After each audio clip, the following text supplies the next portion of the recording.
의사들이 전하는 친절하고 자상한 파킨슨병 이야기, 파킨슨TV의 사회를 맡은 한희경입니다. 오늘도 저와 함께 전문가의 시각에서 진행을 도와주실 성 교수님 모셨습니다. 안녕하세요. 가천대 길병원 신경과 성영희입니다. 그리고 파킨슨병에 관한 자세한 설명을 도와주실 두 분의 교수님을 모셨는데요. 안녕하세요. 안녕하세요. 국민건강보험 일산병원 이지은입니다. 네, 안녕하세요. 노원을지대학교병원 신경과 이웅우입니다. 네, 두 교수님들 오늘 세 번째 시간입니다. 이제 좀 친해졌잖아요, 우리. 그동안 어떻게 지내셨어요? 저는 이제 환자들과 이제 바쁘게 병원에서 생활하고요. 또 아이들 숙제도 봐주고 그렇게 지냈습니다. 네. 그래서 저는 이제 진료실에서 환자들한테 파킨슨TV 구독도 안내하면서 그렇게 지냈습니다. 네, 센스가 다르시네요. 저 배우겠습니다. 네네네, 알겠습니다. 저도요. 성 교수님, 오늘은 어떤 주제로 얘기를 해볼까요?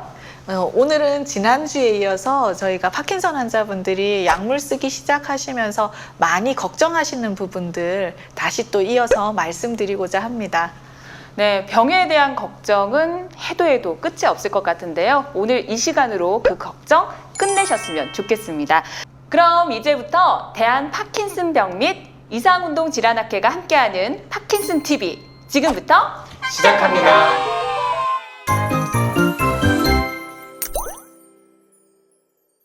네, 지난 이 시간에는 약을 먹기 전에 걱정이 되는 부분에 대해서 이야기를 나눠봤었는데요. 오늘 이 시간에는 아무래도 약을 먹으면서 생기는 걱정들에 대해서 얘기를 나누지 않을까 생각이 드는데 어떻습니까? 네, 맞습니다. 오늘도 저희가 약을 먹기 시작하면서 환자들이 흔히 하게 되는 걱정에 대해서 이야기를 나눠보고자 합니다.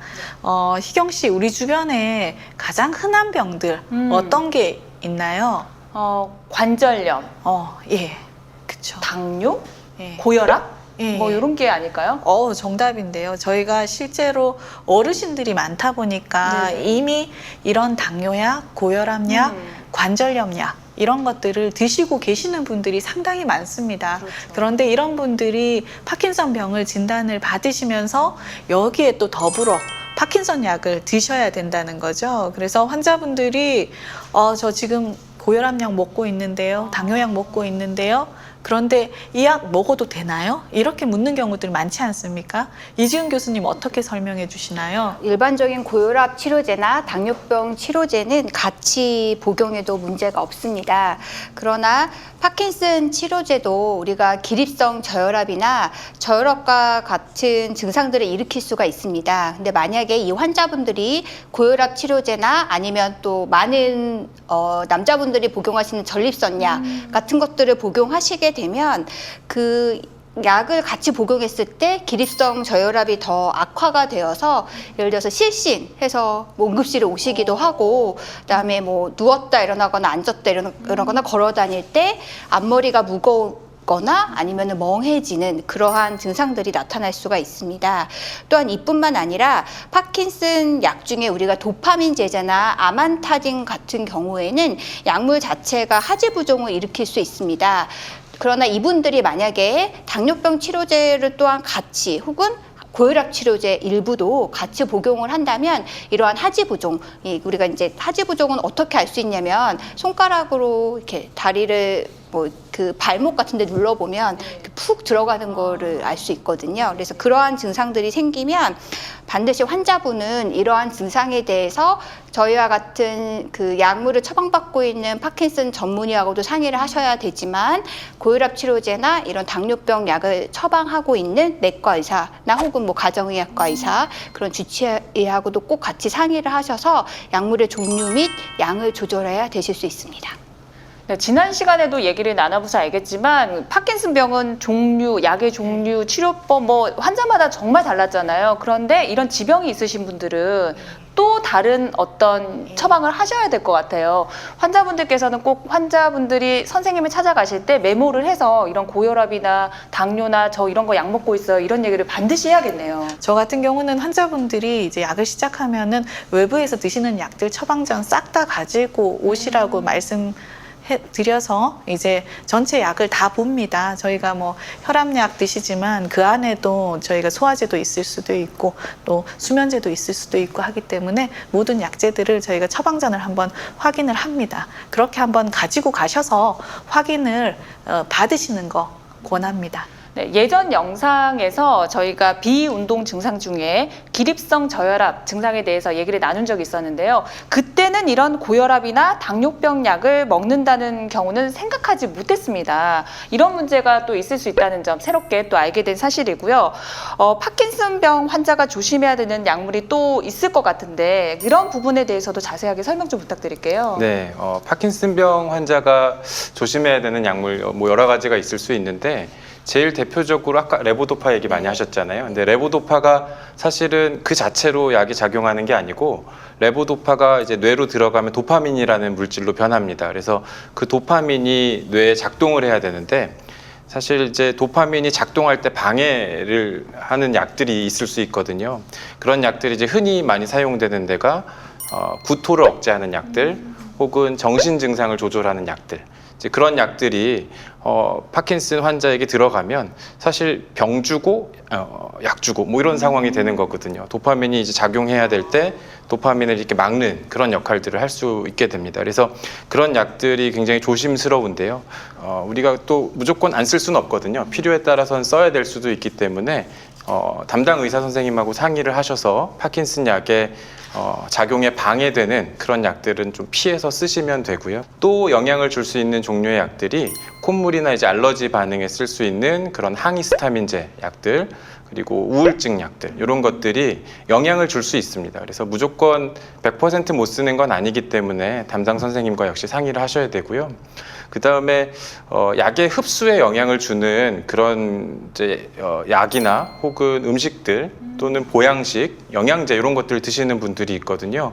그래서 이제 이런 경우들도 조심스럽기 때문에 사실 파킨슨 환자는 의사에게 뭔가 좀 솔직해야 됩니다. 예, 솔직하게 난 이걸 먹고 있다.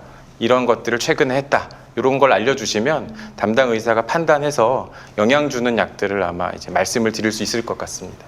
네, 마지막 말씀이 상당히 중요할 것 같은데요. 우리가 어디 아프다 그러면 이거 갈아 마시니까 어디 효과가 그렇게 좋대. 뭐 아니면 이런 식품이 있대. 이런 얘기를 진짜 많이 듣거든요. 그러면 약은 약이고 이런 거는 보조 식품이니까 먹어도 괜찮겠지. 이런 생각을 많이 한단 말이죠. 그런데 이런 게 문제가 될 수 있다는 거죠. 그쵸. 저희가 건강에 좋은 건 건강에 나쁜 걸 안 하는 게 가장 중요하고 뭔가 더 해서 좋은 거는 오히려 조금 없다는 거죠. 그래서 제 환자 중에서도 뭐 몸에 좋다는 영양제, 비타민제, 무슨 크릴 오일부터 해서 아침에 일어나시면 20가지를 드시는 분이 계시거든요. 근데 연세 드신 분들은 아무래도 약에 대한 대사율도 떨어지고 하시기 때문에 오히려 약하고 상호작용만 일으키지 이런 것들이 다 흡수도 되지 않을 뿐만 아니라 환자분 건강에 오히려 역행을 할 수가 있다는 거죠. 예. 교수님들 어떠세요? 환자분들 다양하게 뭐 보조식품이나 보양식 드시고 뭐 이런 경험들 많으실 것 같은데. 저도 사실 말씀하신 대로 되게 비슷한 일들이 많이 있거든요. 그래서 그런 경우가 조금 안타까워요. 뭐냐면 이제 환자들이 우리 아들이 이렇게 좋은 걸 해서 가져왔는데 내가 안 먹을 수 없어서 다 먹었어 이렇게 얘기를 했는데 사실 그게 의도는 좋지만 환자들한테 오히려 해가 되는 경우들이 있었거든요. 굉장히 마음 아프게 들었는데 말씀하셨듯이 담당하는 의사랑 상의를 해서 파킨슨 환자는 특히 약의 흡수가 중요한 환자들이기 때문에 그런 것들은 꼭 미리 상의했으면 좋겠다는 그런 경우들이 저도 좀 많이 있었습니다.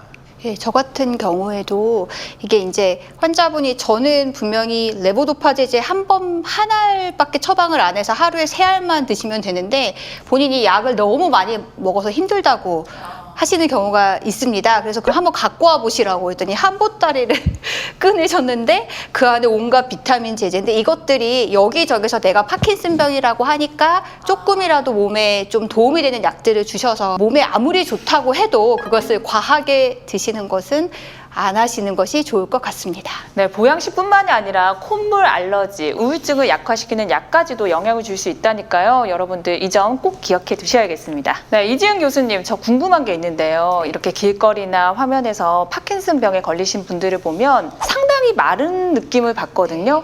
이게 먹는 약 때문에 이런 결과가 나오는 건지 이런 부분도 좀 궁금해요. 사실 이거에 대해서는 여러 가지를 생각해 볼 수 있습니다. 그래서 파킨슨병 환자에서 체중 감소는 흔하게 발생하는 증상이긴 하지만 결론부터 말씀드리면 약과 관계 있을 수도 있고 아닐 수도 있습니다. 아니 파킨슨병은 유난히 그럴 네. 수도 있고 아닐 수도 있고 거의 50대 50으로 나뉘는 것 같아요. 그러면은 쉽게 가봅시다. 약 때문에 그럴 수 있다. 약 때문에 아니다. 뭐 이렇게 나눠서 설명을 해주시면 좋을 것 같은데요. 네, 약 때문에 그럴 수 있다라는 얘기를 먼저 말씀을 드리겠습니다.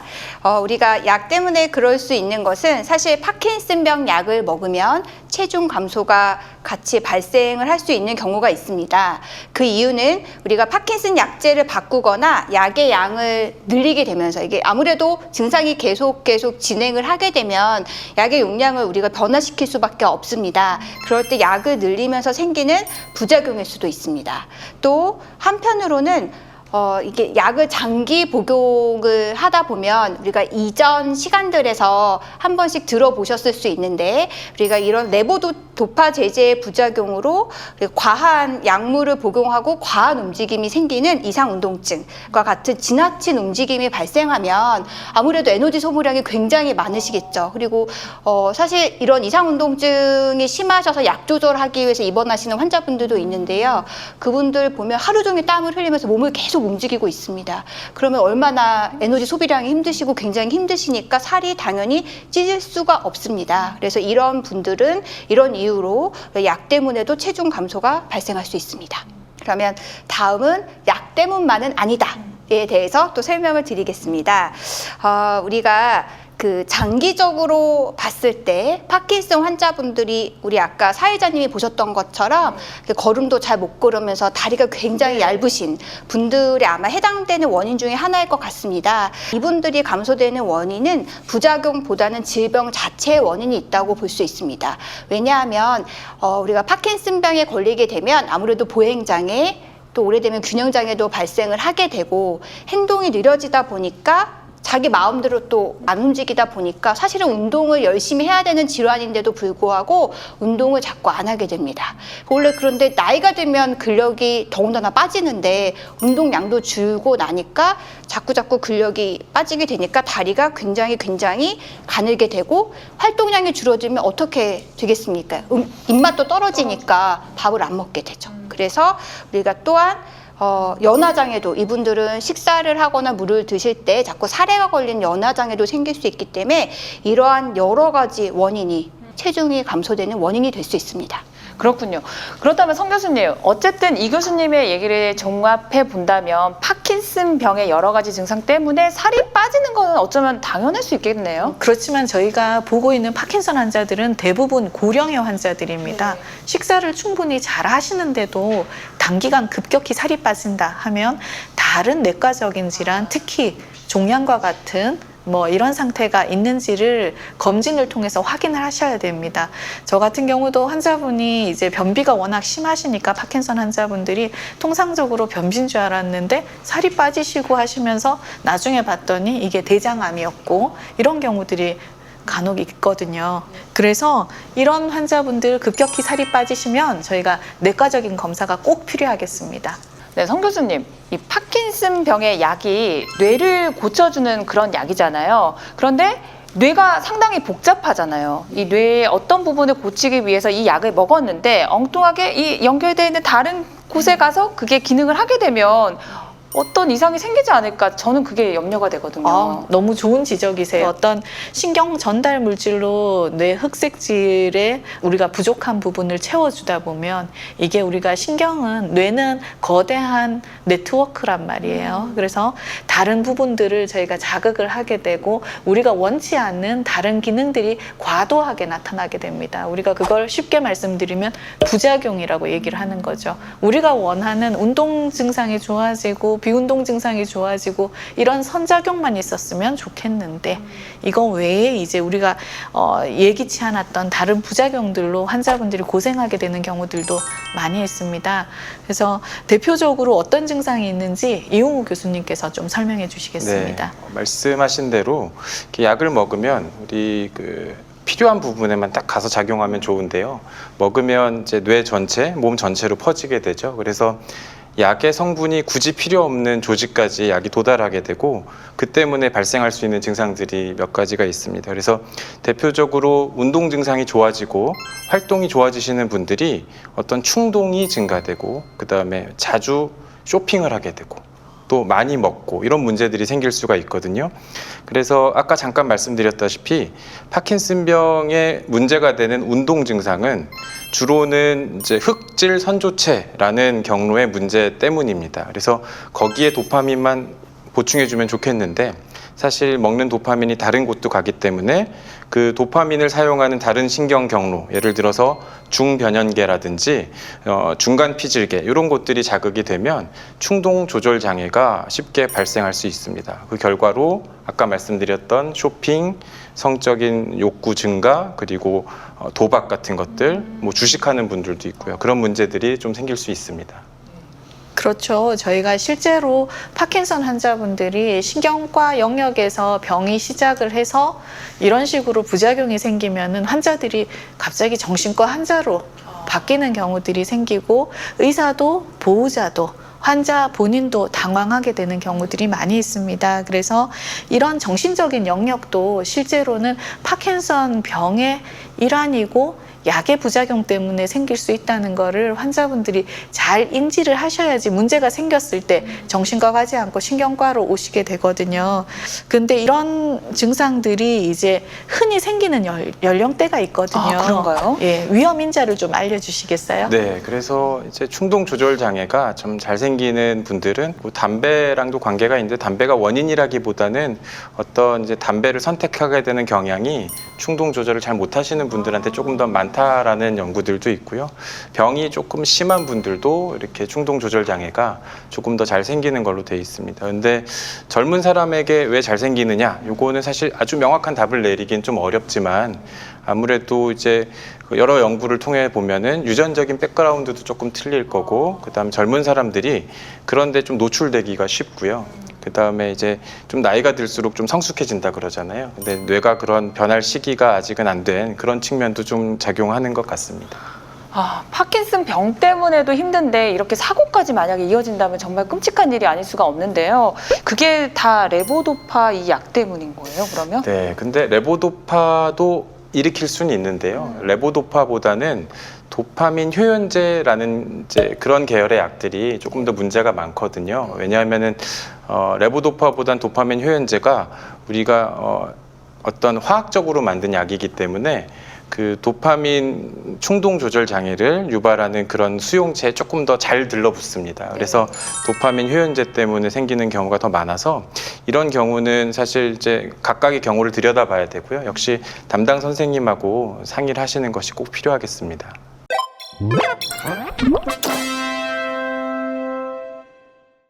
신경과 의사들과 함께 알아보는 파킨슨 병의 모든 것. 오늘 그 10번째 시간이었습니다. 오늘 파킨슨 약을 복용하면서 환자분들이 생기게 되는 궁금증을 저희가 시원하게 한번 해소해 보려고 노력을 했었는데요. 희경 씨 오늘 어떠셨어요?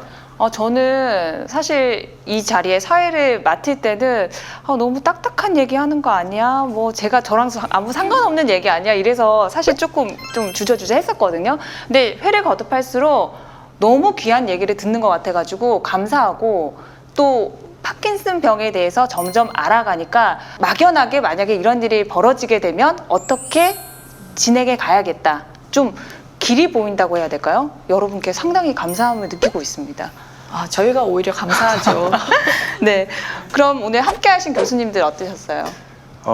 저는 사실 이게 뭐 매번 느끼는 거지만 이런 것들이 이제 환자분들한테 도움이 됐으면 좋겠다 하면서 이제 다 말씀을 드려요. 그래서 진료실에서 못 드리는 말씀을 다 해서 너무 좋고, 근데 또 한 가지 조금 걱정되고 그런 것들은 이게 있을 수 있는 거지 모든 사람한테 다 있는 건 아니거든요. 그래서 가려서 정보를 얻으시고 그다음에 꼭 중요한 거는 담당 의사 선생님과 상의하시기를 부탁드립니다. 네, 저도 비슷한 맥락의 말씀인데요. 젊은 남자분은 아까 그 충동 조절 장애 더 빠지기가 쉽다고 이용훈 교수님 말씀해 주셨고, 또 특히 젊은이들 같은 경우 레보도파 제제보다는 도파민 효현제를 먼저 써보는 경우들이 많습니다. 근데 도파민 효연제가 더 충동 조절 장애를 많이 일으킬 수 있는데, 한 번은 이제 경찰서에서 보호자가 경찰서 제출용 진단서를 저한테 요구한 적이 있었습니다. 왜냐하면 이 사람이 이제 다른 이런 충동 조절 장애 때문에 법적인 문제에 휘말리게 되었고,